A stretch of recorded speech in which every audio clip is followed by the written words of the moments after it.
సమర్థ సద్గురు సాయినాథ్ మహారాజుకి జై.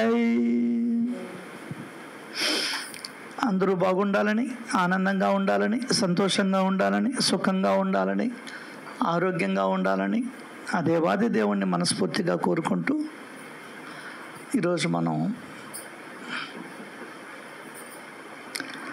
సత్సంగంలోకి వెళ్దాం.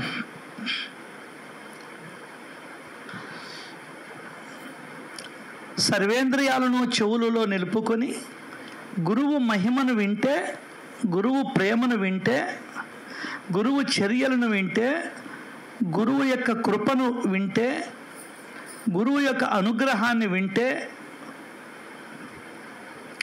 అదే సాయి గురువు యొక్క సహజమైన స్మరణ, సహజమైన భజన, సహజమైన కీర్తన.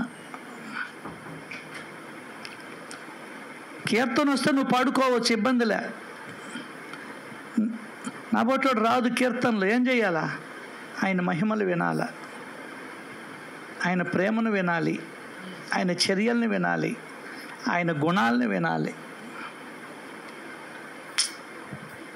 భజన చేతరాదు, భజన చేతరాదు. ఏం చేయాలి? ఆయన లీలల్ని వినే ప్రయత్నం చేయాలి. ఆయన ప్రేమలో మన మనసును ఉంచాలి. స్మరణ, కూర్చుంటే మనసు ఎక్కడికో వెళ్ళిపోతూ ఉంది. జపం, అదే స్మరణ అంటే జపం. అది చేతరాదు. ఏం చేయాలి? గురువు యొక్క మహిమలను వినాలి.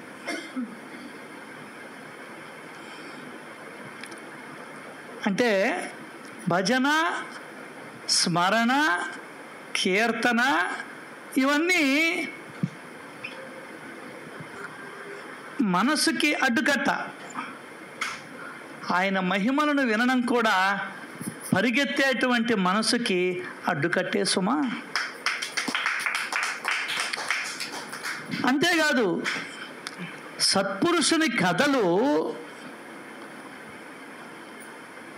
అందరినీ, ఒకరనిలే, ఎవరినైనా సరే సన్మార్గంలో పెడతాయి.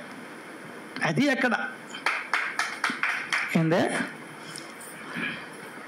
దానికి చెప్తున్నాడు. యజ్ఞాలు, యాగాలు, అష్టాంగ యోగాలు, మంత్రతంత్రాలు, అష్టాంగ ప్రయోగాలు, పంచాగ్ని సాధన ఇవి మనకు ఉపయోగపడవు. కేవలం కొంతమందికే ఉపయోగపడతాయి సమాజంలో. కానీ సత్పురుషుని కథ అలా కాదు. అది అందరినీ సన్మార్గంలో పెడుతుంది.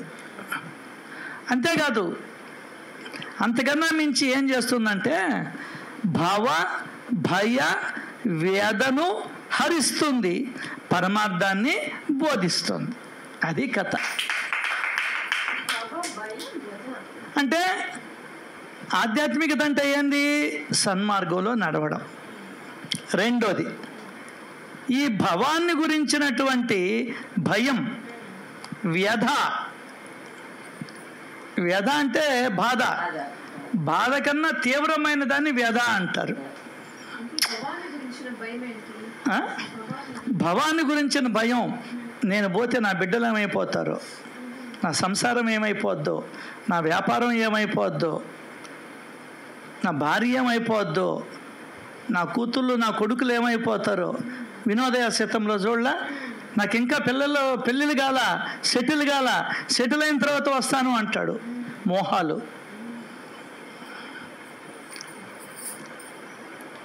ఒకరోజు వ్యాపారం జరిగితే సంతోషం, రెండో రోజు జరగకపోతే ఏడుపు.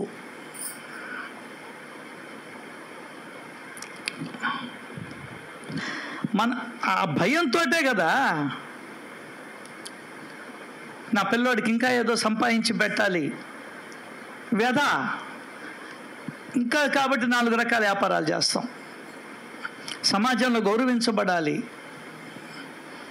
ఎంత మనల్ని వ్యధలకి గురి చేస్తాయి.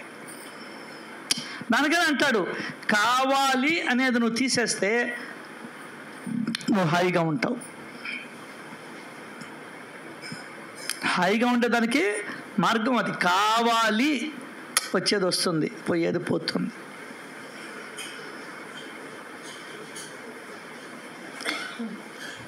ఇప్పుడే మధ్యాహ్నం సుబ్బారావు గారు చెప్తున్నారు, 54 ఏళ్ళేమంట,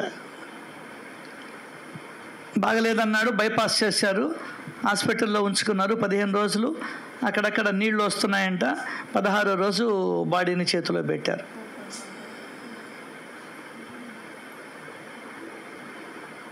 తెలియదు ఎప్పుడు వస్తుందో ఎప్పుడు పోద్దో.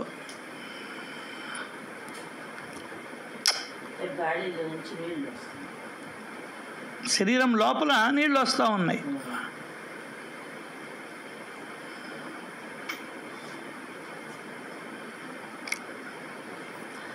చనిపోయాడు.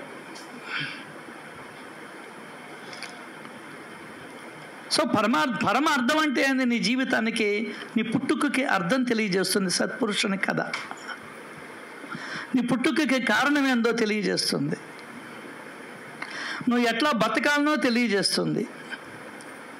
అట్లాగే ముఖ్యంగా ఆయన కథలు వింటే ఈ భవసాగరాన్ని ఏ ఇబ్బంది లేకుండా దాటుతాం. ప్రపంచంలో ఆ పనిని భగవంతుడు తప్ప మానవుడు చేయలేడు. ఆ పనిని అర్థమైందా? మానవుడు చేయలేడు. అది గొప్పతనం సద్గురువులో.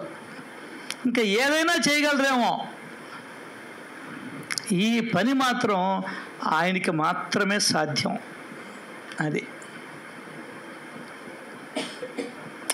అసలు నీకు ఒకలాంటి ధైర్యం కలుగుతుంది.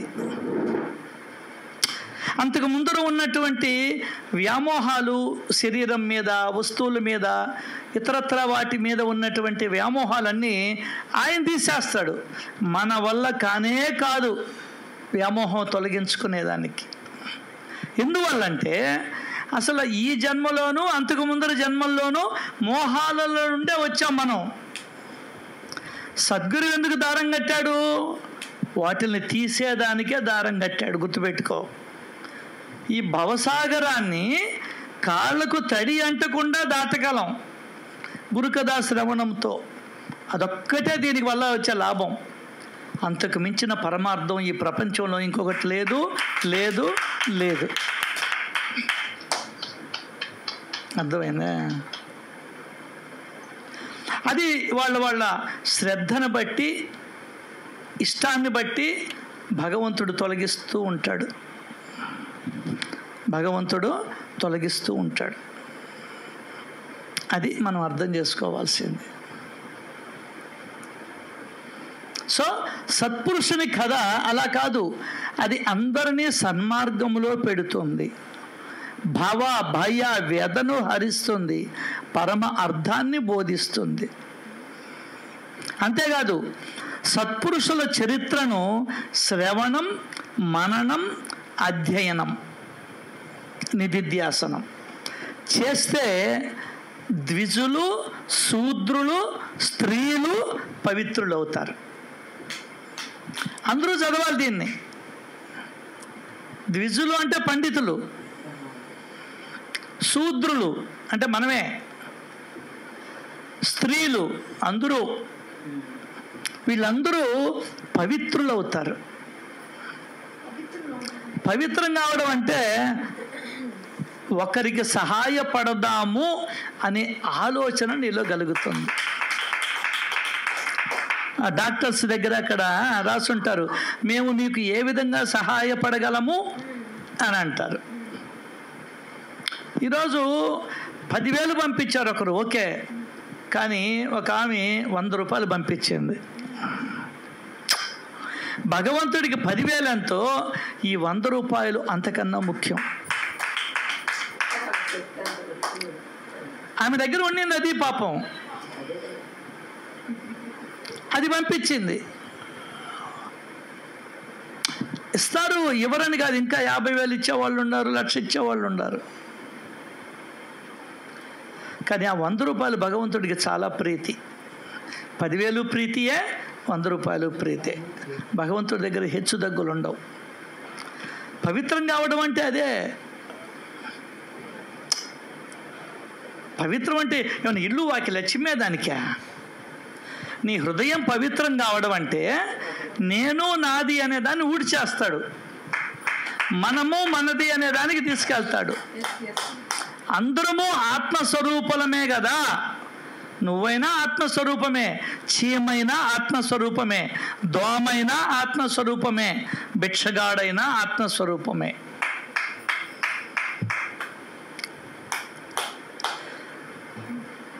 చెప్తాడు, భిక్షగాడిగా ఉన్నటువంటి రుద్ర నీకు నమస్కారం. చెప్పులు కుట్టేవాడిగా ఉన్నటువంటి రుద్ర నీకు నమస్కారం. ఎండుటాకులో ఉన్నటువంటి రుద్ర, ఎండుటాకుగా ఉన్నటువంటి రుద్ర నీకు నమస్కారం. ఆయన కానిది లేదు, ఏది లేదు ఈ ప్రపంచంలో. అదే అంటాడు శ్రీరామ్ సార్, గుర్తుందో లేదో, నువ్వు ఆయన నుండి విడిపడాలన్నా విడిపడలేనంతగా నిన్ను చుట్టుముట్టి ఉన్నాడు. నువ్వు గుర్తించడంలే. దేవుడు అందరిలో ఉన్నాడు, కానీ దేవుళ్ళో అందరూ లేరు. రామకృష్ణ భరోసా చెప్తాడు ఈ మాట. మన మాటలు ఏమి లే, ఆయన చెప్పిన మాటలే నేను మీతో రిపీట్. ఏందే, దేవుడేమో అందరిలో ఉన్నాడు, దేవుడిలో నువ్వు లేవు, నేను లేను. అర్థం కదా? దేవుడి చేత వీడు రాత్రంతా నన్ను విసిగించాడు అని అనిపించుకోవాలి నువ్వు. రాత్రంతా నాకు నిద్ర లేకుండా చేశాడు అని అనిపించుకోవాలి. ఇంట్లో వాళ్ళకి నిద్ర లేకుండా చేస్తుంటివే. దేవుడు ఇది ఆ పని. రాత్రంతా పారాయణలో కూర్చో, ధ్యానంలో కూర్చో, లేదా సత్సంగాలు ఉన్నాయి కదా వింటూ కూర్చో. ఆరాధ్యమూర్తి యొక్క అంతఃకరణం కరుణతో కరిగిపోయి చెమటలు పట్టాలి. బాగలేదు, వాకర్ వేసుకొని రా, సత్సంగంలో కూర్చో, అన్నీ పోతాయి. పోయేటప్పుడు వాకర్ని తన్నేసిపోతావు నువ్వు. అర్థమైందా? ఆ నమ్మకం ఉండాలా, ఆ విశ్వాసం ఉండాలా. అంత ప్రభావం ఉంది దేవుడికి. నీకు అర్థం కాల? ఆయనకి కావాల్సింది మన దగ్గర నుండి ఆ విశ్వాసము, నమ్మకము ఒక్కటే.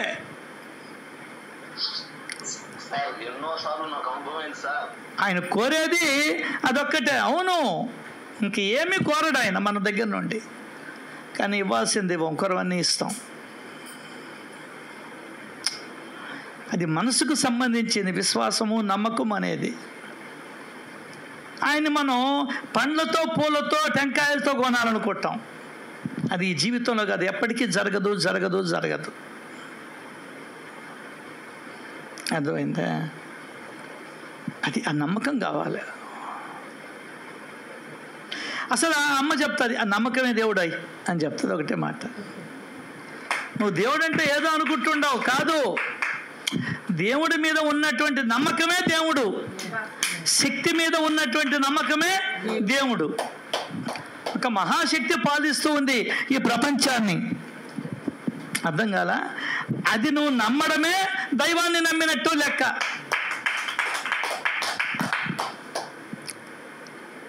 ఏది నువ్వు నేను అనుకున్నట్టు జరగదు. ఒక మహాశక్తి ప్రేరణ ఇస్తూ ఉంది ప్రతి ఒక్కరికి కూడా, ప్రతి ఒక్క జీవికి కూడా. వాటి వాటి కర్మానుసారం నడిపిస్తూ ఉన్నది.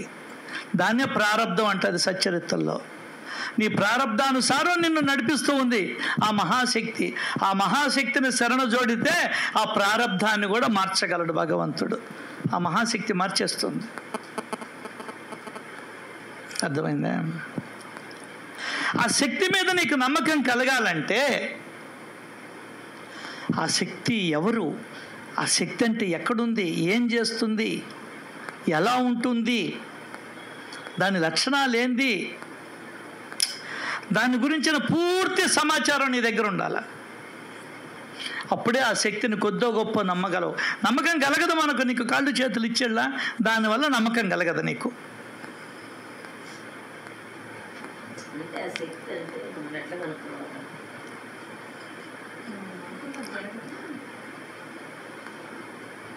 ఏ శక్తితో మనం పనిచేస్తున్నాం, ఏ శక్తి భూమిలో ఒక్క గింజ నాటితే 10 గింజలు ఇస్తూ ఉంది. ఆశ్చర్యం కదా అసలు, అది అద్భుతం కదా. మామిడి పండు ఒక్క టౌన్లోనే, నెల్లూరు టౌన్లో మేము బైపాస్లో పోతూ ఉంటే, రోడ్లో పోతూ ఉంటే గుట్టలు గుట్టలు గుట్టలు గుట్టలు గుట్టలు గుట్టలు మామిడి పండ్లు ఎక్కడ చూసినా అయ్యే. ఎక్కడి నుంచి వచ్చాయి వాటిని? అన్ని మామిడి పండుని ఎవరిచ్చారు? నీకు మామిడి పండు కనిపిస్తుంది, దాని వెనకాల ఉన్నటువంటి అవని తల్లి కనిపించడంలే, అమ్మ కనిపించడంలే నీకు. ఆ శక్తిని నమ్ము నువ్వు. నీ కళ్ళ ఎదురుగ్గా కనిపిస్తూ ఉన్నా కూడా మనం నమ్మడంలే. ఏందే చిన్న విషయం కాదు నమ్మకం కలగడం దేవుడి మీద, చిన్న విషయం కాదు. మనమే ఒక్కోసారి ఒక్కొక్క మాట అనుకుంటూ ఉంటాం, వాళ్ళ స్వభావాన్ని బట్టి.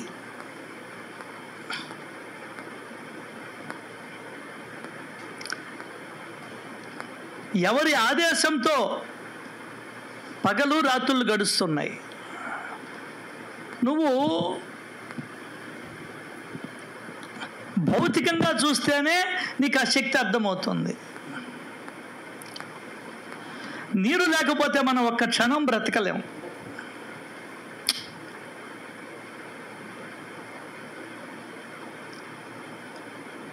అసలు నువ్వు కొలవాల్సిన పంచభూతాలనే. ఇంకా మాట్లాడితే రుద్రంలో చెప్తాడు ఆ మాట, చెట్టుగా ఉన్నటువంటి రుద్ర నీకు నమస్కారం, చెట్టులో ఉన్నటువంటి రుద్ర నీకు నమస్కారం. నువ్వు కొలవాల్సింది ప్రకృతినే, కనిపించే దేవుణ్ణి కాదు. నిజంగా చెప్పాలంటే అదే ఉండింది ఫస్ట్లో. మంది ప్రకృతి ఆరాధకులం మనం. చిన్నగా ఇట్లా ఎందుకో వచ్చేసాం, మన కర్మగాలి వచ్చాం. ఆ రుద్రాన్ని నీళ్లు పోసేదానికి సరిపెట్టేసుకున్నాం.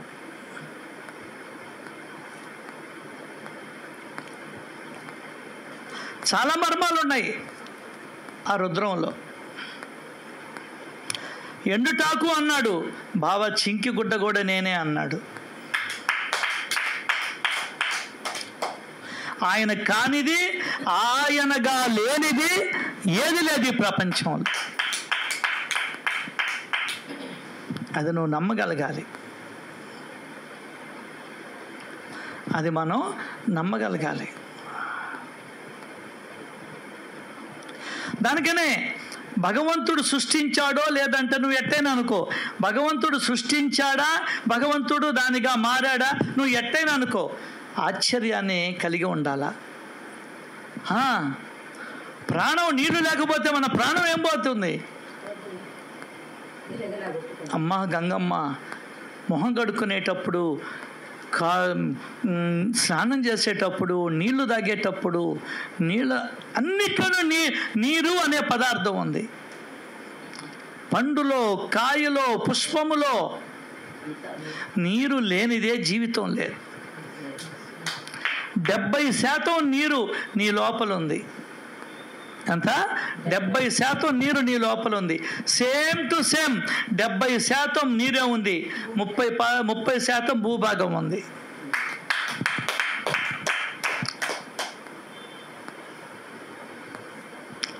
మన జీవనంలో నీరు లేకపోతే మనకు జీవితమే లేదు. కాబట్టే నీటిని ఆరాధించేవాళ్ళు మహర్షులు.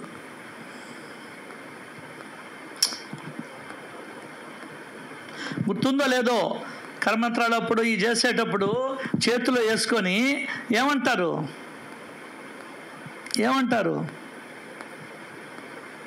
ఫస్ట్ నీళ్ళు వదిలేయమంటారు, అవునా? అంటే నీ సర్వస్వాన్ని భగవంతుడికి దారబోయడం కింద లెక్క. వాళ్ళు ఏం అర్థాలు చెప్పుకుంటారు నాకు అనవసరం. నేను భావించేదంతా. దాని తర్వాత మళ్ళీ నీళ్లు తీసుకొని ఏదో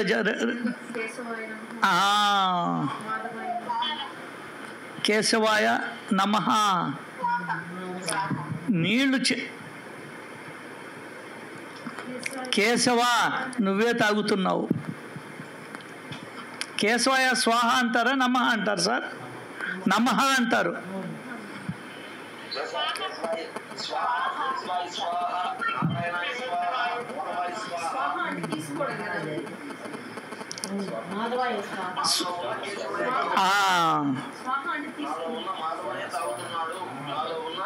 కేశవ నువ్వే తాగుతున్నావు, నువ్వే స్వాహా చేస్తున్నావు, నేను లేను అని అర్థం. అక్కడ నువ్వు కర్మంత్రాలు తద్దినాల్లో పెడితే నువ్వు లేకుండా పోవాలా అంటే అక్కడ కూడా నీకు జ్ఞానమే ఉండేది. అది చెప్పడంలే. నువ్వు కేశవ నువ్వు తాగుతున్నావు, మాధవ మా కేశవుడికి మరో పేరు మాధవ నువ్వు తాగుతున్నావు, నారాయణ మాధవుడికి ఇంకొక పేరు నారాయణ నువ్వు తాగుతున్నావు. నేను కాదు, రమేష్ను కాదు. ఏందే రమేష్ లేడు.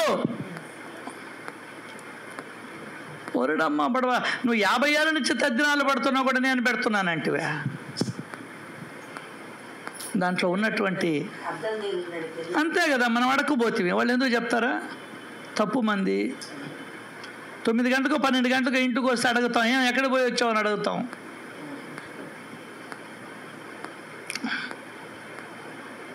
అంత జ్ఞానం ఉంది మన మంత్రాలలో. సరే నీకు ఎక్కువ కాబట్టి మనకి గురు కదన్నా శ్రవణం చేయమన్నాడు. ఈ వయసులో నువ్వు ఏం చేసిన ఏమి నేర్చుకుంటావో? నోరే తిరగదు, పళ్ళు ఊడిపోయా, నోరు ఊడిపోయా, నోట్లో నాలుక ఈ చికెను మటను అది మందమైపోయా నాలుక.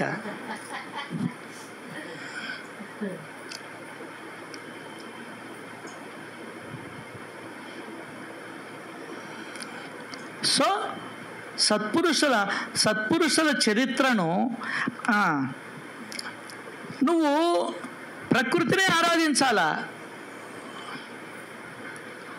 ప్రకృతినంతా కలుషితం చేస్తేవి, దేవుడికి దండం పెడితేవి.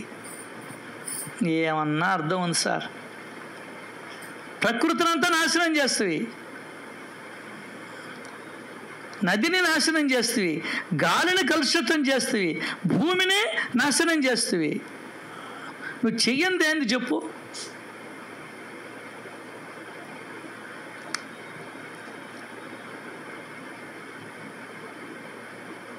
ఆలోచించాల. ఇవన్నీ మనం ఆలోచిస్తేనే నీకు భగవంతుడి శక్తి ఎంతో అర్థమవుద్ది. ఇవన్నీ కూడా కాదు, నిన్ను నువ్వు పరిశీలన చేసుకున్నా చాలు.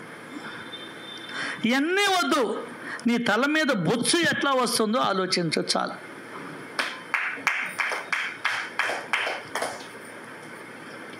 గడ్డాన్ని తీసేస్తే వారానికల్లా పెరుగుతూ ఉంది. ఈడమ్మా బడవ సస్తుండం బ్లేడ్లు కొనలేక. అదొక్కటి ఆలోచించు చాలు.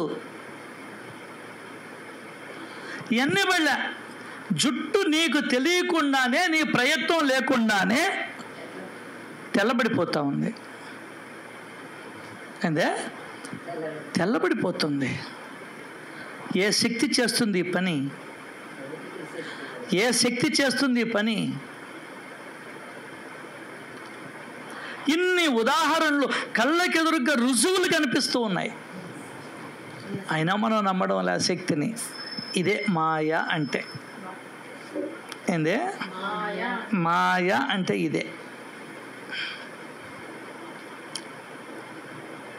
ఇంకేది కాదు మాయ అంటే.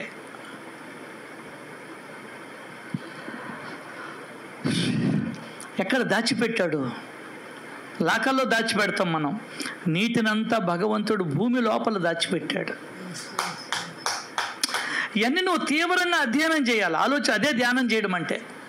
ముక్కు మీద కాదు, కాలు మీద కాదు, కనుబొమ్మల మధ్యన కాదు. అదొక ధ్యానం. వదిలేయి. నీకు నమ్మకం కలగాలి కదా. వాడు చూడు పూజ, అతను చూడు, ఒరే పుట్టబోయే బిడ్డకే ఏర్పాటు చేస్తూ ఉన్నాడు పాలని, నా కోసం ఇవ్వడా? పుట్టబోయే బిడ్డకే పాలు ఏర్పాటు చేస్తున్నాడు భగవంతుడు. పుట్టలా, ఇంకా పుట్టబోయే బిడ్డకే ఏర్పాటు చేస్తూ ఉన్నాడు. పుట్టిన తర్వాత నాకు ఏర్పాటు చేయడా అని ఇస్త్రీ కొట్టుపోయి కూర్చున్నాడు. వాడు వెనకాల పడ్డాడు దేవుడు.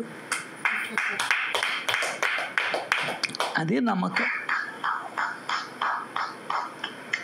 అదే నమ్మకం అంటే.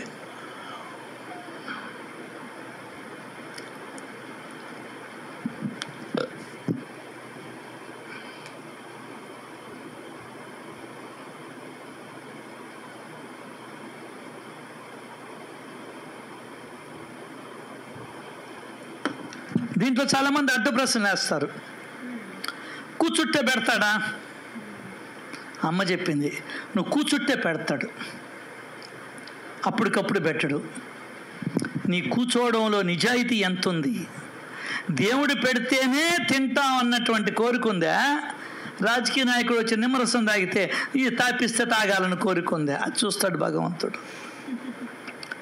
3 రోజులు, 4 రోజులు, 5 రోజులు, 6 రోజులు నువ్వు ఓపికతో ఉండాలా. పరీక్షిస్తాను నీ యొక్క మానసిక స్థితిని. వీటికి నిజంగా నా మీద నమ్మకం ఉందా లేదా అని. అర్థమైందా? అదే నమ్మకాన్ని దీక్షిత్ వ్యక్తపరిచాడు. నువ్వు ఇంటికి పో, రోజు ఏం తింటా ఉండు? కీరా, బాదం పప్పు, పిస్తా పప్పు, అరగవయ్యి అసలు. వాటితో జ్యూస్ చేసుకొని తాగుతూ ఉండు, చక్కెర వేసుకొని. నడవలేకపోతాడు, కింద పడిపోతాడు, తూలిపోతుంటాడు. నడుస్తూ ఉండమన్నాడు, నడుస్తూనే ఉన్నాడు, తూలుతూ ఉన్నాడు, పట్టుకొని నడిపిస్తూ ఉన్నారు. అంతే. 10 రోజులు ఉన్నాడు, 12 రోజులు ఉన్నాడు, 13వ రోజు తిరుక్కున్నాడు. ఏందే?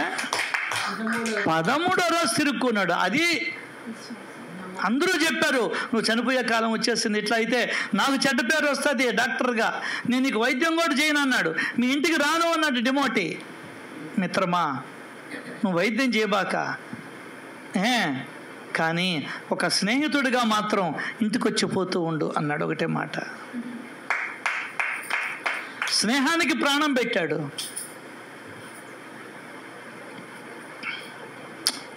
అది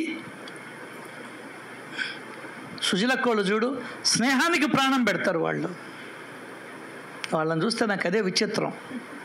వాళ్ళు, వాళ్ళ పిల్లలు, వాళ్ళ కుటుంబం చల్లగా ఉండుగాక భగవంతుని కోరుతూ ఉన్నా.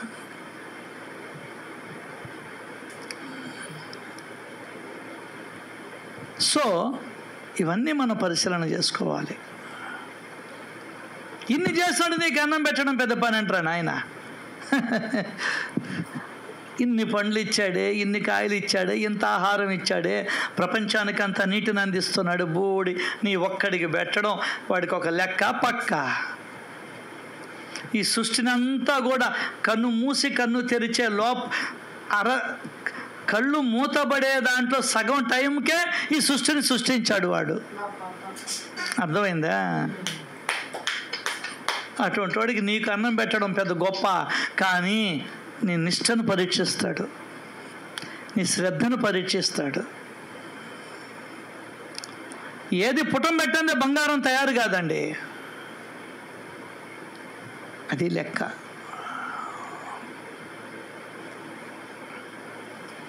కాబట్టి ఇవన్నీ చూసుకోవడం మనకు నమ్మకం కలగడంలే. ఇప్పుడు చూడు, ఆయన చనిపోయినాడు, ఎట్టపోయినాడు, ఏ ఊరికి పోయినాడు? ఇప్పటిదాకా ఆయనలో కదలికలు ఉన్నదంటే కారణం ఎవరు? ఏదో ఒక శక్తి ఉంది అక్కడ, ఎవడో ఒకడు పని చేస్తున్నాడు. వాడి పేరు నువ్వు ఏం పెట్టుకుంటావు పెట్టుకుని ఇష్టం పో, అయితే నమ్ము. కనీసం ఈ గంట సేపు అన్న ఆ నమ్మకంలో ఉంటుంది మన మనసు. ఏందే? ఈ గంట సేపు అన్నా నువ్వు ఈ ఒక్క నిమిషం నమ్మావు నువ్వు, అది చాలు. ఇంకా బీజం వేసుకుంటా పోతాడు వాడు. ఏందే? ఇంక వాడు వెళ్ళిపోతాడు అంతే, నేను లాక్కొని వెళ్ళిపోతాడు. దానికే నేను అడిగింది, బిడ్డలకి తన తల్లి మీదే విశ్వాసం లేకపోతే తల్లి మరి ఏం చెయ్యగలదు అని అన్నాడు. ఒకటే మాట. అదే మనం ఆలోచించాల్సింది. మనకు పాట పెట్టే ఏందో అనుకుంటా ఉండవు. ఈ విశ్వములో ఈ మూగ జీవాలకి ఎవరు అన్నం పెడుతున్నారు? నువ్వు పెడుతున్నా. చెట్లకి ఎవరు నీళ్లు పోస్తున్నారు? నువ్వు పోస్తున్నా. ఎన్ని క్రిమికీటకాదులు ఈ ప్రపంచంలో బ్రతుకుతున్నాయి. 84 లక్షల్లో నువ్వు ఒక్కడివి. మిగతా అన్నికే వాటికి ఎవరు అన్నం పెడుతున్నారు? నువ్వు పెడుతున్నా.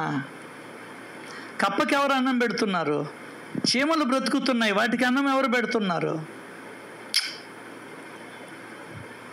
ఎన్నో రకాల సూక్ష్మజీవులు ఉన్నాయి, వాటికి ఎవరు అన్నం పెడుతున్నారు? ఎవరండి? మనమా? నువ్వు పోస్తే ఒక బిస్కెట్ వేస్తామేమో, నీకు అది ఓపిక ఉన్న రోజు, ఓపిక లేని రోజు ఇంట్లో కూర్చుంటావు. అర్థమైందా? అది. కానీ ఒక ప్రేమతో నువ్వు పెట్టగలిగితే, దయతో కానీ నువ్వు పెట్టగలిగితే భగవంతుడికి శ్రమ తప్పుతుంది. అంతే కదా. ఆ భావన నీలో కలగాల. అందరికీ ఆయన పెడతాడు. ద్వారకామాయిలో చెమ్మతుంటే వెనకాల నిలబడతారు, నేను కూడా చెమ్మతానని. ఆ విధంగా భగవంతుడికి శ్రమ తగ్గించే పని చెయ్యి. భావనే అది. ఆ భావన నిన్ను ఉన్నత స్థితికి తీసుకెళ్తుంది.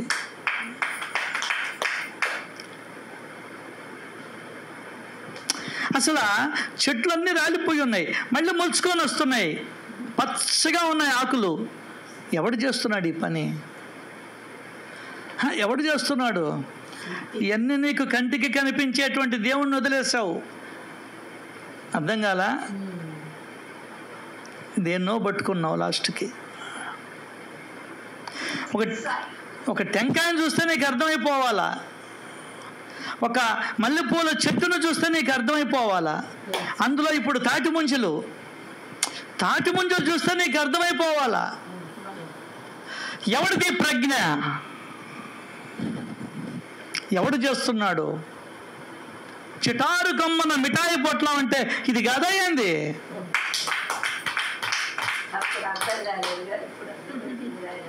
ఏంది? ఆ చివరిని పెట్టేశాడు తాటిపండు. అద్భుతం కదా. ముంజలు పెట్టేశాడు.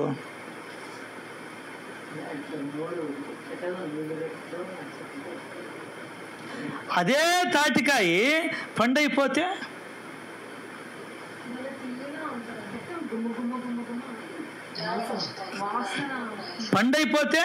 ముంజలు ఉంటాయా? అదే నేను చెప్పేది. ఆ తెల్లటి ముంజి ఎటుపోయింది?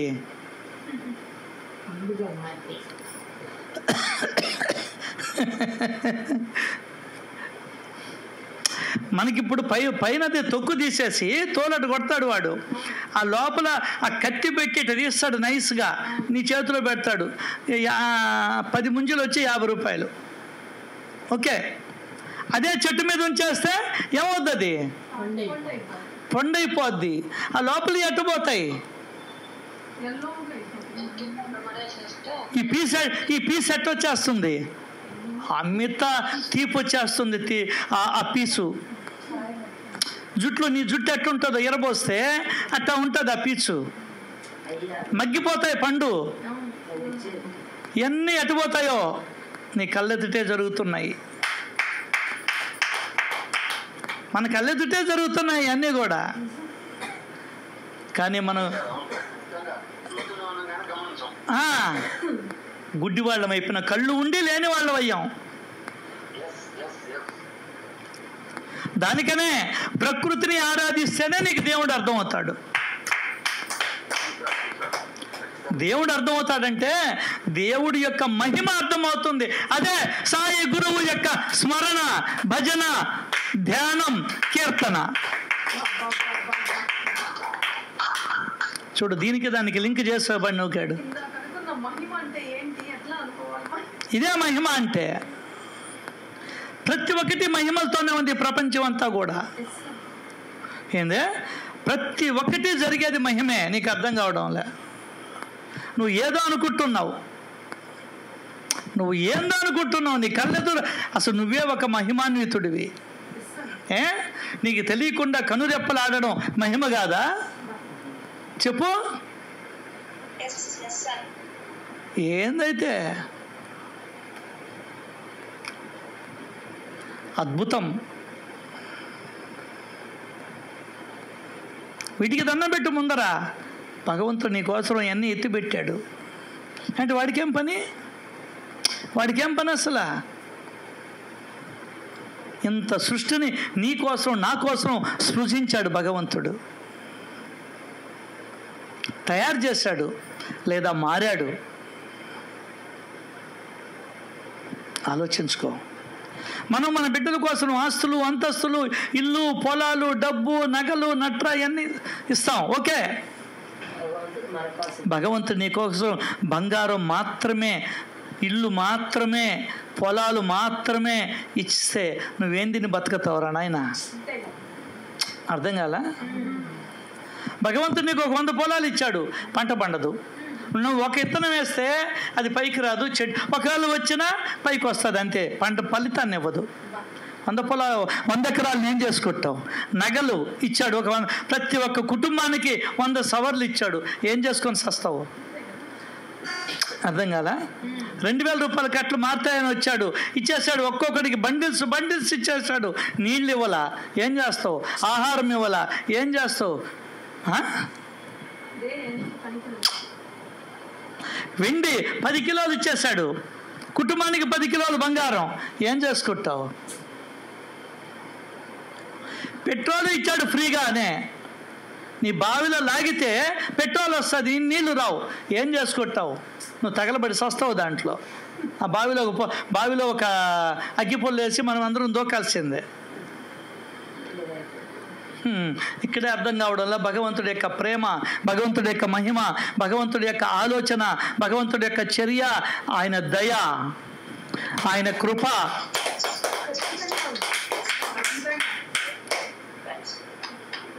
మరి ఏం కోరుకోవాలి భగవంతుడిని? నగలు కోరుకుంటావా? వస్తువులు కోరుకుంటావా? ఇళ్ళు వాకిళ్ళు కోరుకుంటావా? ఒకటే కోరుకోవాలి. కోరుకుంటే తిన్నది జీర్ణం కావాలి, మంచిగా నిద్రపట్టాలి. కోరుకుంటా రెండే. ఐగోళ్ళు లేకుంటే గమ్మున ఉండాలి. అర్థం కాల? అది ఇటువంటి సత్పురుషుల చరిత్రను శ్రవణం వినాలి, మననం ఇప్పుడు చేసేది అదే, అధ్యయనం లోతుగా పరిశీలన చేయాలి. ఏందిది మళ్ళీ ఆ ముట్టేస్తే త్యాగలు వస్తున్నాయి. అంటే ప్రపంచంలో ఏది వృధా చేసే ప్రశ్నే లేదు భగవంతుడు. నువ్వే అన్నాన్ని వృధా చేస్తున్నావు, నీటిని వృధా చేస్తున్నావు, గాలిని వృధా చేస్తున్నావు, అన్నిటినీ నాశనం చేసేస్తున్నావు. మళ్ళీ నువ్వు తినేదానికి త్యాగిస్తున్నాడు. దాంట్లో ఒక అద్భుతమైన మెత్తటి గుజ్జు పెట్టాడు. దాంట్లో కూడా నీరు ఉంటుంది, నవిలితే వచ్చేది నీరే. నీరు లేని జీవ పదార్థం లేదు, కాబట్టి జీవం అది. నీరంటే జీవం, నీకు నాకు జీవాన్ని పోసేది, జీవితాన్ని ఇచ్చేది.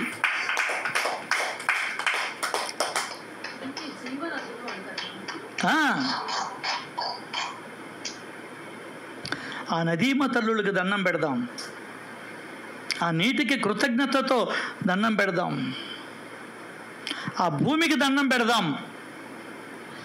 అమ్మా నువ్వు లేకపోతే మా బ్రతుకులు ఎట్లా అమ్మా అని ఒక్కసారి అని అనుకుంటాం జీవితంలో.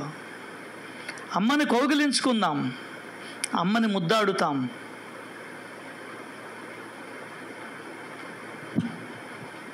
కంటికి కనిపిస్తూ ఉన్నాడు దేవుడు.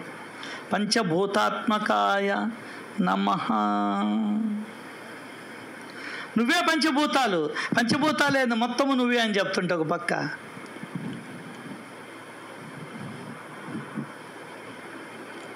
భూమి అంటే భూమి లోపల చిక్కేదంతా కూడా, భూమి పైన లభించేదంతా భగవంతుడే.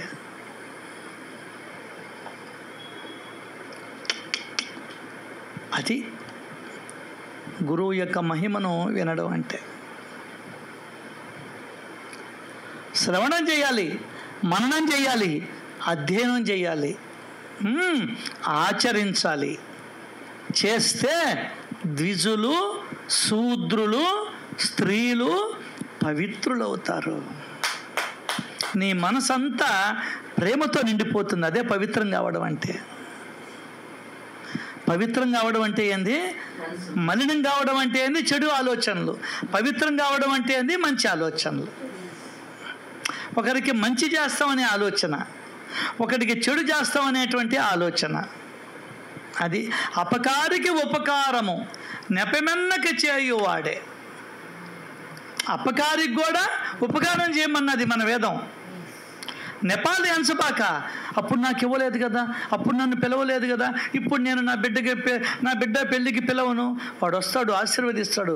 వాడు వచ్చి అన్నం తింటాడు నీ దగ్గర. అతిథి దేవోభవ. వాడు వచ్చి పెళ్ళికి వచ్చి అన్నం తినిపోతాడు, నీకు నీ ఖాతాలో జమ చేసిపోతాడు వాడు. అంతేగాని అంతకుముందు నన్ను పిలవలేదే, ఇప్పుడు నేను పిలవనని చెప్పని భీష్మించుకొని కూర్చోబాక. నెపమెన్నక చేయువాడే. నెపాలు ఎత్తుక్కోబాక, సాకులు ఎత్తుక్కోబాక అంటుంది.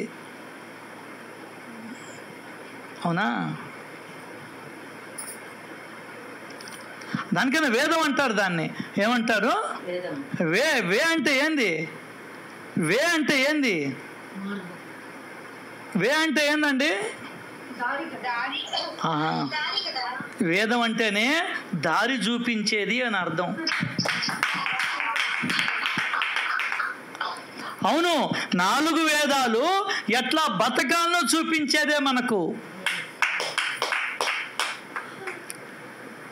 వేదోపనిషత్తుల సారం సాయి సచ్చరిత్ర అంటే నిన్ను నన్ను సన్మార్గంలో నడిపించేదే.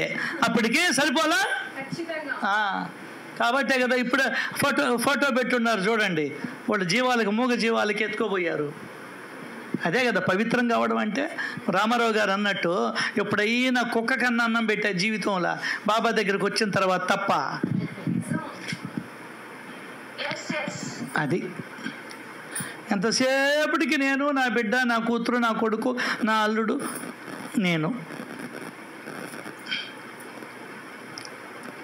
సో అందరూ పవిత్రులు అయిపోతారట. ఏం చేయాలి? దానికి ఉపాయం శ్రవణం. గురువు యొక్క సత్పురుషుల చరిత్ర, సత్పురుషుల చరిత్రను వినాలి నువ్వు. సత్పురుషులు ముఖ్యం. ఎందుకంటే పురాణాలు, ప్రవచనాలు, వ్యాఖ్యానాలు చేయలేని పనిని సత్పురుషుడి యొక్క జీవితం నిన్ను నన్ను మార్చేస్తుంది. పోయమ్మో, చాలా చదివాం అంతకు ముందర, మనం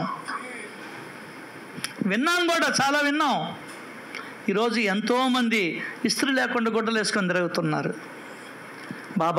బాబా మార్గం ద్వారా. ఏందే ఎప్పుడో ఏందో అన్నట్టుగా ఉన్నారు. మార్చేస్తాడు ఆయన. నీలో ఆ మార్పును కలిగిస్తాడు. అంతకు ముందర తెల్లగా ఉండాలా, ఇస్త్రీ ఉండాలా. ఇక్కడ ముందర కూడా మడత ఉండాలా. గుర్తుంది? చొక్కాకు ముందర అప్పుడు మడత ఉండేది, ఐరన్ మడత ఉండాలా.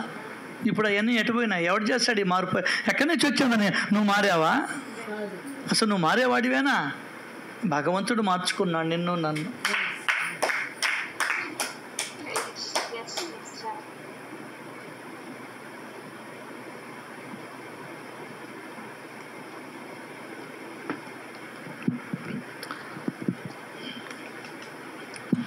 ప్రేమంటూ లేని మానవులు ఉండరు. ఏందే?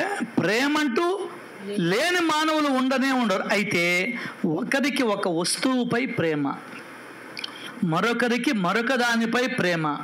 అలా ప్రేమ వేరువేరుగా ఉంటుంది. ఒకరికి మనవడి మీద, ఒకరికి భార్య మీద, ఒకరికి భర్త మీద, ఒకరికి పిల్లల మీద, ఒకరికి ఇంకొక దాని మీద, బంగారం మీద, ఒకరికి వస్తువుల మీద మోసు ప్రేమ.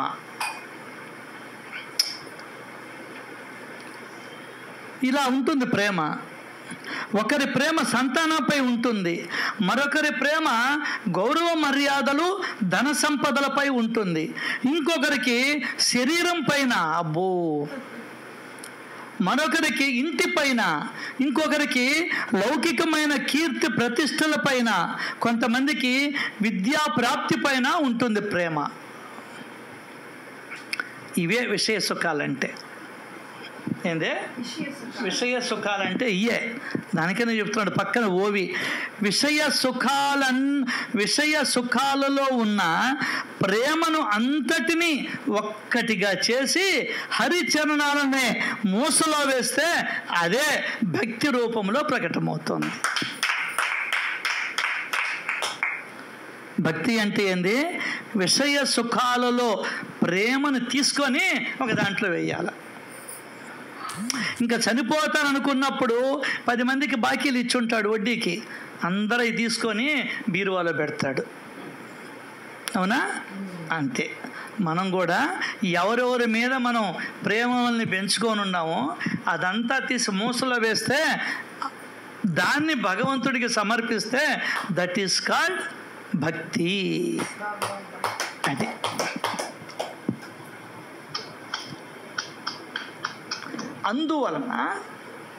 అందువలన శరీరముతో ప్రపంచ వ్యవహారాలను చేస్తూ మనస్సును సాయి చరణాలకు సమర్పిస్తే వారి అనుగ్రహం కలుగుతుంది. ఇది ఒక సులభమైన ఉపాయం.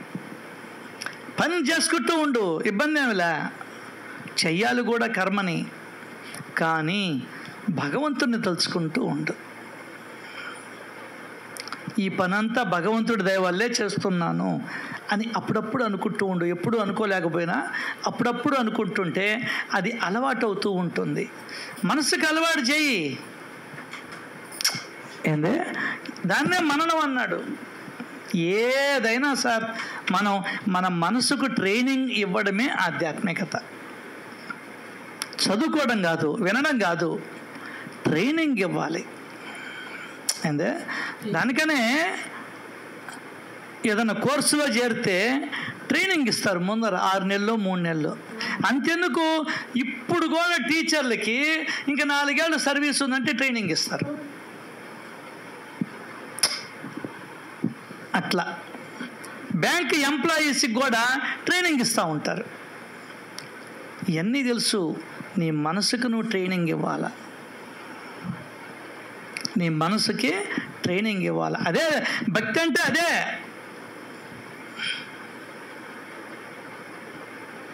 ఇది తెలుసుకునేదానికే సత్పురుషుల గాథల్ని మనం పారాయణ చేయాలా, నిధిధ్యాసం చేయాలా.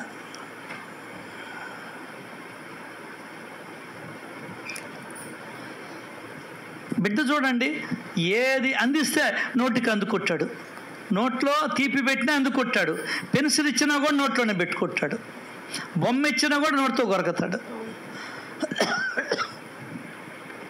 అటువంటి మనస్తత్వం కలది నీ మనసు. అది ఏందో ఏది ఇస్తే అది తీసుకుంటుందండి. అది మైనస్, పెద్ద మైనస్, పెద్ద ప్లస్. అసలు మనసు ఎక్కడుంది ఏమో తెలియదు. చూసావా లే, అనుభవానికి వస్తుంది. ఏందే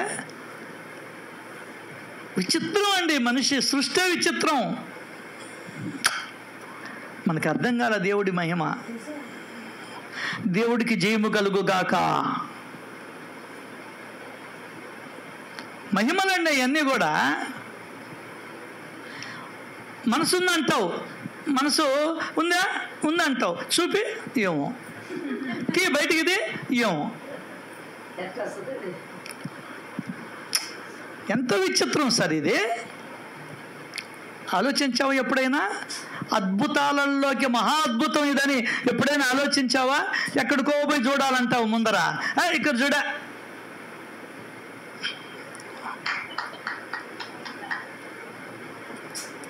ఇంతకన్నా అద్భుతం నువ్వు చూడగలవా?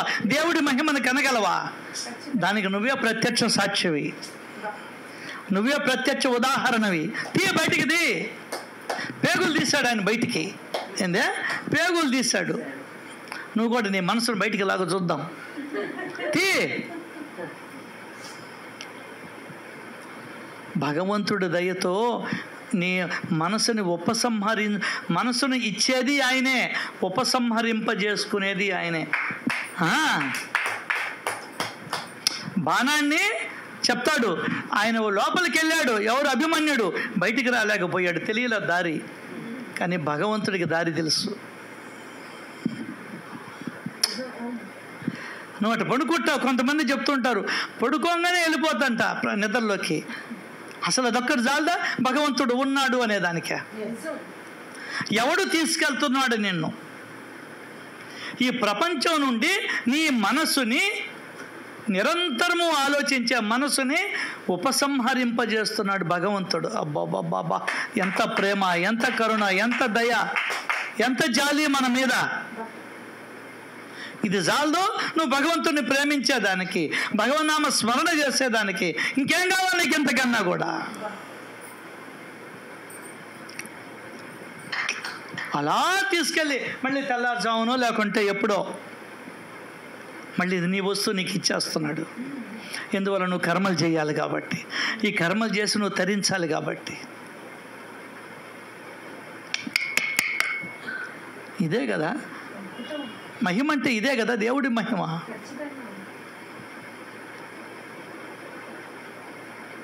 గొప్ప మహిమ అండి ఇది. నువ్వు జాగ్రత్తగా ఆలోచించాలా. అధ్యయనం అన్నాడే, ఇదే అధ్యయనం అంటే. ఏంది? మనసు ఎక్కడుంది? కొయ్యి దా, కొయ్యి నీ మనసును చూపించు నాకు. చంపుకుంటావా? చూపి పని.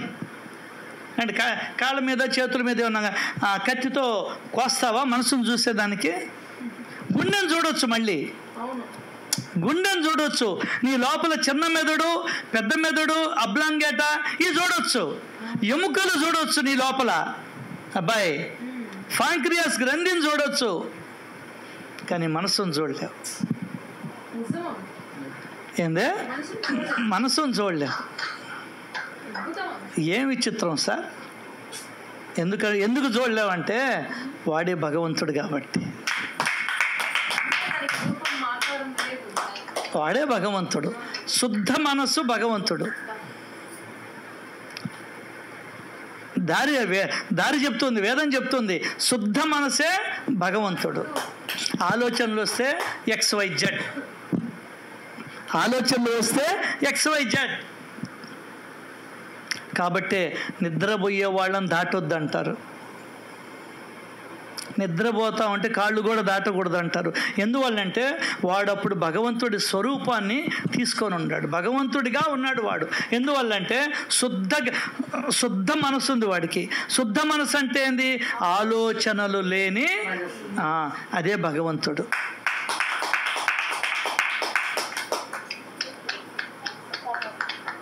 దానికనే పిల్లకాయని కూడా దాటొద్దు అంటారు, చిన్నపిల్లల్ని. ఎందువల్లంటే వాడి దగ్గర మనసు లేదు, పిల్లం బిడ్డలు లేరు, అమ్మ నాయన లేరు, ఏం లేదు. వాడు సాక్షాత్ భగవంతుడి యొక్క రూపం. పిల్లలు దేవుడు చల్లని వారే, కళ్ళ కపట మెరుగని కరుణామయుడే. తెలియదు వాళ్ళకి, ఏం తెలీదు. అద్భుతాలు కాదు ఇవన్నీ. ఇన్ని చూస్తూ కూడా నువ్వు దేవుణ్ణి ఎత్తుక్కుంటూ పోతున్నావు అంటే ఏమనుకోవాలా? దానికి వచ్చాడు సద్గురువు. నీ కళ్ళెదుటే ఉన్నాన్రా, నీ కళ్ళెదుటే మహిమలను చేస్తూ ఉన్నాన్రా. నువ్వే గుర్తించడం లేదు. నీ లోపలే ఉండి మహిమలను చేస్తూ ఉన్నాన్రా, నువ్వే గుర్తించడం లేదు. ఇదేరా నా కీర్తన, ఇదేరా నా భజన, ఇదేరా నా స్మరణ. ఎట్లా తయారవుతుందో నీలో నాలో రక్తం, ఎట్లా శక్తిగా మారుతూ ఉందో అర్థం కావడంలే. అద్భుతం, పరమాద్భుతం. సో ఏం చేయాలి? నువ్వు పని చేసుకుంటూ ఉండు మనసుతో.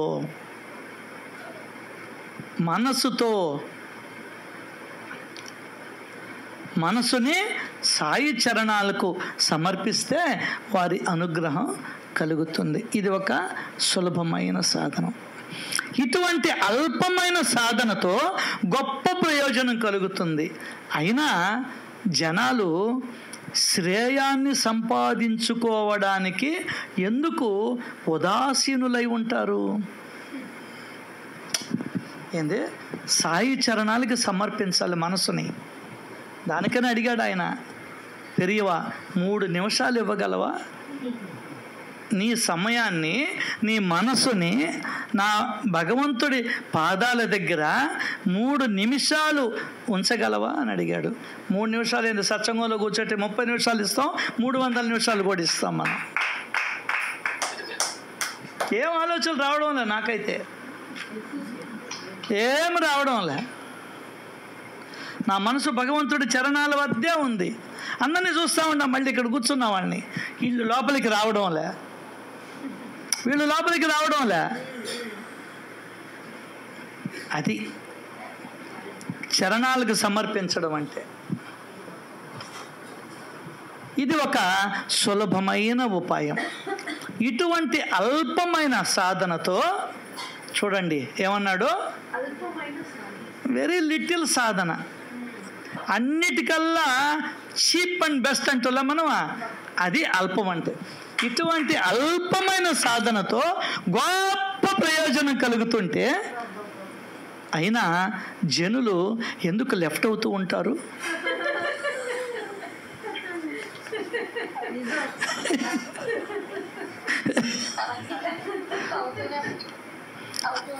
అయినా జనులు శ్రేయాన్ని సంపాదించుకోవడానికి ఎందుకు ఉదాసీనులై ఉంటారు? లెక్కలేనితనం.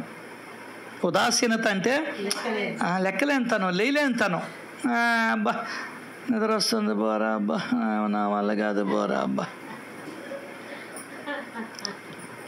అరే నీ కింద పావుందిరా అంటే ఉంటే ఉండలేరా. ఇది చెప్తుంటే ఒక కథ గుర్తుకొస్తుంది, రాజు కథ. ప్రపంచంలో ఎంతమంది సోమరిపోతులు ఉండారో ఫస్ట్ సోమరిపోతుని తీసుకొని వచ్చి వాడికి ప్రైజ్ ఇవ్వాలనుకున్నాడు. వాడు అందరినీ తీసుకొని వచ్చారు. మీలో ఎంతమంది సోమరిపోతులు ఉండారు అన్నాడు. అందరూ చేతులు ఎత్తారు. సార్ ఒక్కడు ఎత్తల. ఏరను సోమరిపోతూ కాదంటే ఎవడెత్తాడు పోయ్యా అన్నాడు. వాడికి ఇచ్చారు gold medal.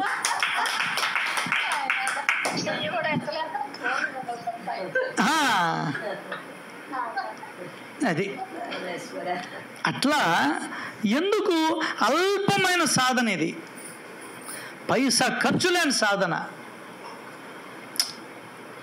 Cheap and best సాధన, నిన్ను శ్రేయో మార్గంలో నడిపించే సాధన, నీ మనసును పవిత్రం చేసే సాధన, నీకు సద్గతిని ప్రసాదించే సాధన, నీకు ఉత్తమ ప్రాప్తిని కలిగించే సాధన, నీ హృదయంలో సువాసనను వెదజల్లేటువంటి సాధన. ఎందుకు జనాలు ఇట్లా రాశాడు ఇక్కడ, అయినా జనులు శ్రేయాన్ని సంపాదించుకోవటానికి ఎందుకు ఉదాసీనులై ఉంటారు? చిన్న ఉపాయంతో అంత గొప్ప లాభం కలుగుతున్నప్పుడు మరి ప్రజలు దానిని ఎందుకు ఆచరించరు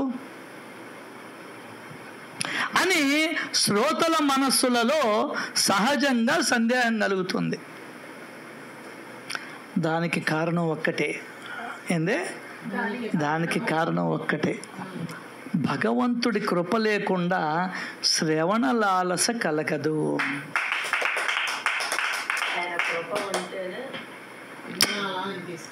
చూడండి, శ్రవణములోనే నీ మనసు సాయి దగ్గర ఉంటుంది అని చెప్తుంది సచ్చరిత్ర. గుర్తుందా? శరీరం ఉంటే ఉండని, నీ మనసుని సాయి చరణాలకు సమర్పిస్తే వారి అనుగ్రహం కలుగుతుంది. ఇది ఒక సులభమైన ఉపాయం. ఇటువంటి అల్పమైన సాధనతో గొప్ప ప్రయోజనం కలుగుతుంది. అయినా జనులు శ్రేయాన్ని సంపాదించుకోవడానికి ఎందుకు ఉదాసీనులై ఉంటారు? ఎందుకు బద్ధకంతో ఉండవు నువ్వు? అంటే నీకు శ్రేయం ఇష్టం లేదా? ఖచ్చితంగా నీకు ఇష్టం లే. నీకు సద్గతి ఇష్టం లే. పోతే పోలేరబ్బా, ఏ జన్మలోకైనా పోతామా అనే నిర్లక్ష్య ధోరణి ఉంది మనలో.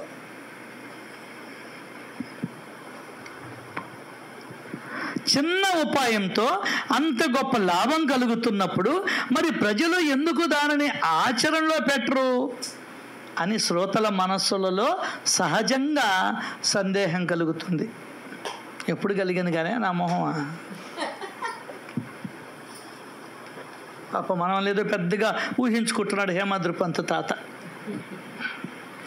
దానికి కారణం ఒక్కటే, భగవత్ కృప లేకుండా శ్రవణ లాలస కలగదు.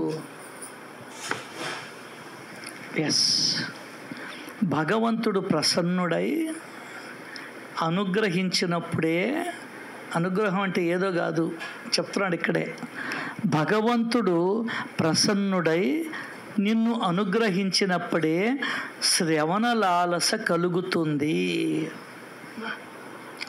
నీకు భగవంతుడి అనుగ్రహము ఉన్నదా లేదా అని పరిశీలనకి నీకు వినాలనిపిస్తుంటుంది. భగవంతుడి మహిమల్ని, భగవంతుని గురించి తెలుసుకోవాలనిపిస్తుంటుంది. ఆయన లీలల్ని నీకు మనసుకు పట్టించుకోవాలనిపిస్తుంటే ఆయన మీదనే నీకు ధ్యాస ఉంటుంది. అదే భగవంతుడు చెప్పిన పనులనే నీకు చెయ్యాలనిపిస్తూ ఉంటుంది.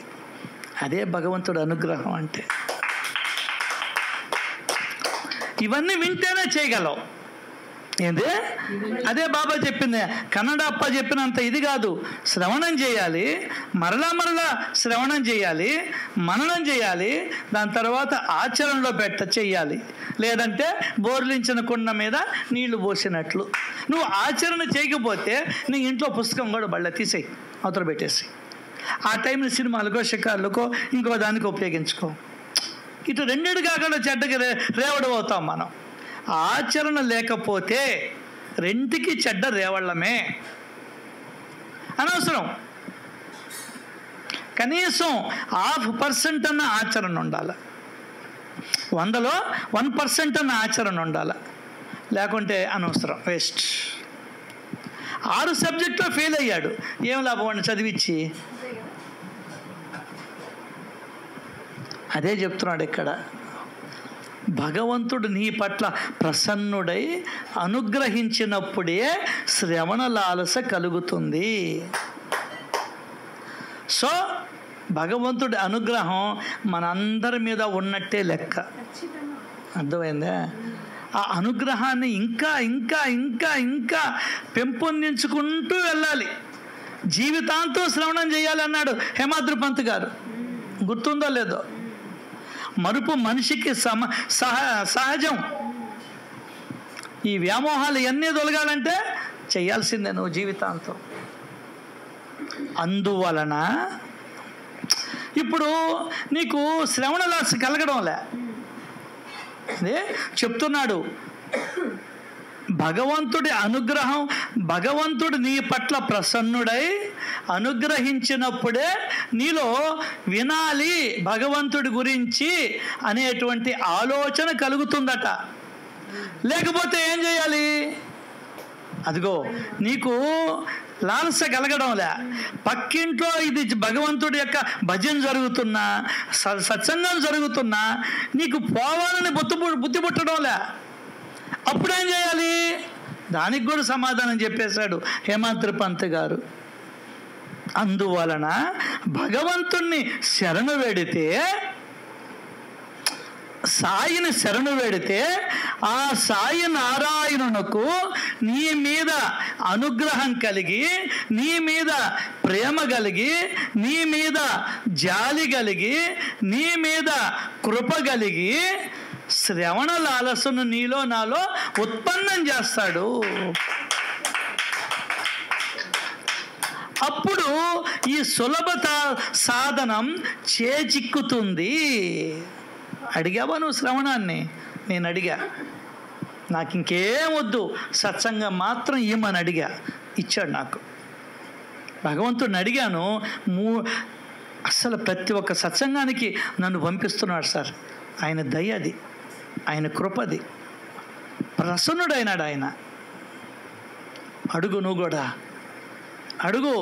చాలా అడ్డాలు వస్తున్నాయి, తొలగించు అని అడుగు, తొలగించేస్తాడు. ఒక మంచిగా ఆయన గురించి ఆయన వినాలని కూడా ఆయనకే తన కథల యందు మక్కువ ఎక్కువ.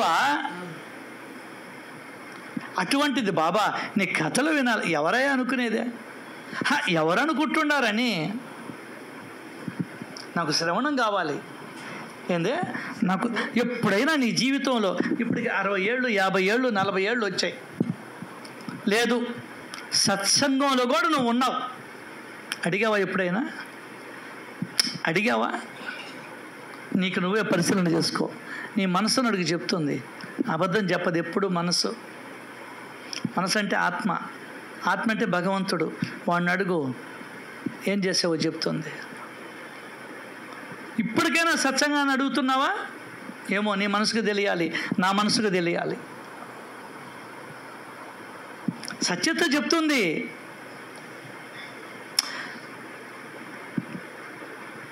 నువ్వు మా సన్మార్గంలోకి రావాలంటే నువ్వు సత్సంగం కావాలి నీకు. దానికనే చెప్పాడు, సత్సంగత్వే నిస్సంగత్వం, నిస్సంగత్వే నిర్మోహత్వం, నిర్మోహత్వే నిశ్చలతత్వం, నిశ్చలతత్వే జీవన్ముక్తి. సో నువ్వు సాయిని అడుగు. అప్పుడు వేడితే, శరణు వేడుకుంటే, బాబా బాబా బాబా నాకివ్వు, సత్సంగాన్ని ఇవ్వు.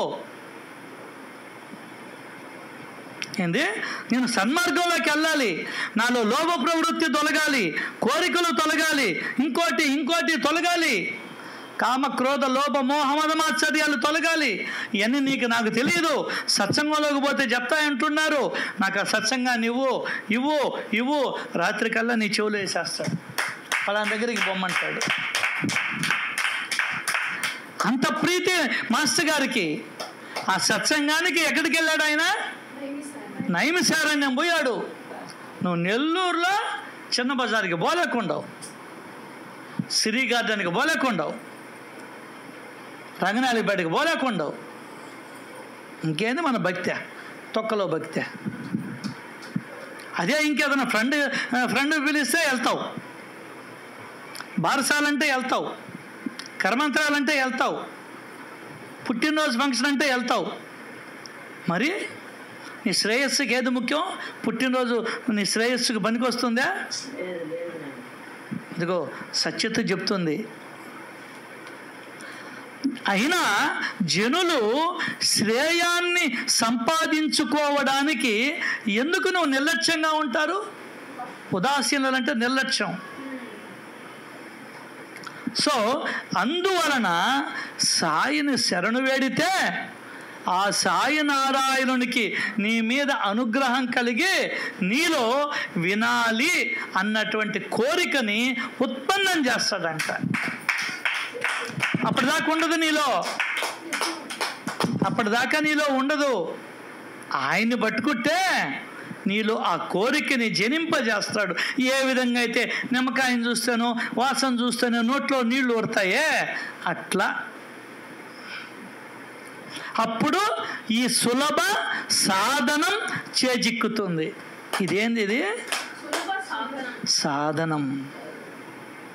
అబ్బాయి, భగవంతుడిని చేరుకునేదానికి ఇది సులభ సాధనం. ఇది మనం వదిలేసాము, వాళ్ళు పట్టుకున్నారు సార్. దురదృష్టం కాకుంటే ఇంకేంది చెప్పండి? సాయిబాబా మందిరాలు కూడా వదిలేసినాయి సార్.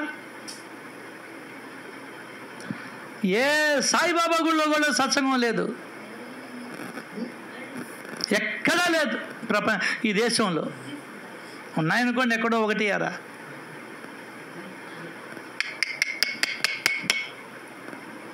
పాపం పిచ్చాయన ఇక్కడ జ్ఞాన యజ్ఞాలు జరుగుతాయని చెప్పుకున్నాడు. నిజమే, జరుగుతున్నాయి.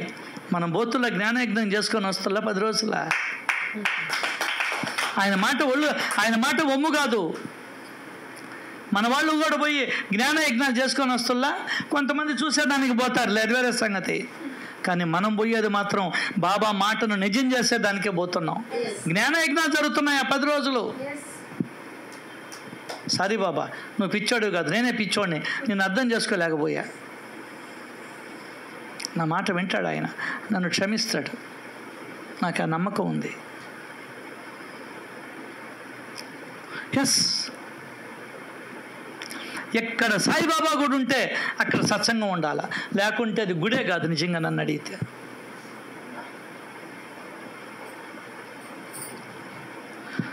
సత్యత చెప్తున్నా మాట. సాయిబాబాకి తమ కథల మందు మక్కువ ఎక్కువ అయితే నీకు బళ్ళే, నువ్వు సన్మార్గంలో పోదలుచుకోలే కాబట్టి అర్థమవుతా ఉంది. గుడోళ్ళందరూ నిన్ను సన్మార్గంలో పంపించేదానికి వాళ్ళే సుముఖంగా లేరు. అర్థమైంది? అందరినీ అని కాదండి నేను మాట్లాడేది, ముందర వాళ్ళకే లేదు, ఇంకా నీకెందుకు కలుగుతుందా?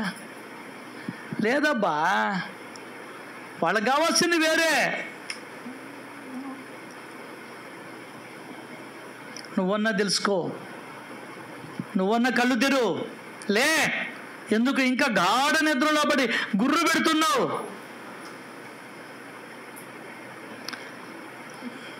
అప్పుడు ఆయన్ని శరణు పెడితే ఈ సులభ సాధనం చేజిక్కుతుంది. దాని తర్వాత అద్భుతమైన ఓవీలు సార్ చదివి వినిపిస్తాను, దాని తర్వాత చెప్పుకున్నాం.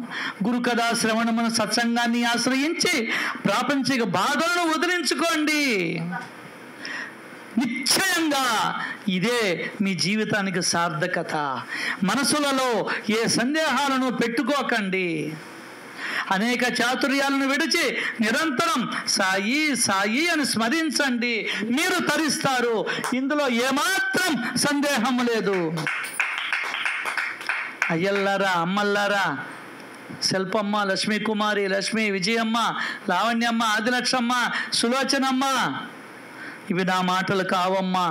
సాయిబాబా నోటి నుండి వచ్చిన గంభీర వచనములు, వీటిని నిరర్ధకము, వేస్ట్లే అని అనుకో భావనలో కూడా రానిబాకండి, వీటికి వెలకట్టకండి. ఇవి అమూల్యమైనవి. ఇవి నా మాటలు కాదు. హేమాద్రి పంతు చెప్తున్నాడు అనుకుంటున్నారేమో. అమ్మా ఆదిలక్ష్మమ్మ, నా మాటలు కాదమ్మా, ఆయన మాట నేను నీకు చెప్తున్నానమ్మా అని చెప్పని రాస్తున్నాడు. గురు కథ శ్రవణము అనేటువంటి సత్సంగాన్ని, గురు కథలు ఉండాలి సత్సంగంలో, గురు తత్వం ఉండాలా, లేకుంటే సత్సంగం కాదు. పూజలుండి భజనలుండి అది సత్సంగం అంటే కాదు కాదు కాదు. గురు కథలు ఉండాలా, మనల్ని సన్మార్గంలో నడిపించాలా, అదే సత్సంగం. అక్కడికి వెతుక్కుంటూ వెళ్ళు, నువ్వు అడుగు, వెతుక్కుంటూ వెళ్ళు, మాస్టర్ గారి లాగా ప్రయాణం చేయి. అప్పుడు నీకు బోధపడుతుంది, నువ్వు సన్మార్గంలో నడుస్తావు, నీ జీవితం నీ మనసు పవిత్రమవుతుంది. భగవంతుడికి కావాల్సింది అటువంటి పవిత్రమైనటువంటి మనస్సులో నేనుంటాను అంటున్నాడు. ఇటువంటి గొప్ప అవకాశం ఇచ్చినందుకు భగవంతుడికి అనేక అనేక అనేక అనేక కృతజ్ఞతలు తెలుపుకుంటూ మీ అందరికీ కూడా పాదాభివందనం చేస్తూ మనస్ఫూర్తిగా శ్రీ సచ్చిదానంద సమర్థ సద్గురు సాయినాథ్ మహారాజుకి జై జై జై.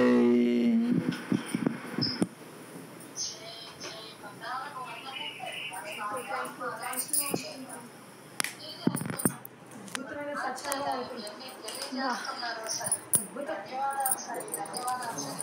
మీ పాదాలకు